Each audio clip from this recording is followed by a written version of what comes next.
Unha denuncia presentada no cuartel da Garda Civil de Boiro por unha veciña da localidade que comunicou a existencia de transferencias non autorizadas na súa conta bancaria por importe de uns 160.000 euros foi o que alertou os axentes, que iniciaron unha investigación.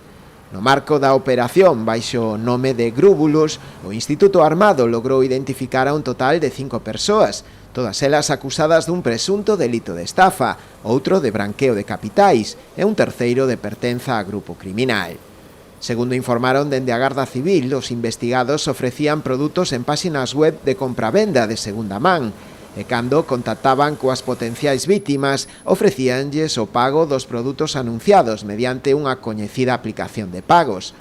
Ao parecer enviaban diversos códigos ao teléfono da vítima, simulando a recepción do pago, pero estas mensaxes contiñan un enlace a unha pasarela de pago maliciosa, o que lles permitía obter as claves de usuario e autorización da plataforma da entidade bancaria da vítima, e despois poder realizar transferencias dende a conta sen a súa autorización.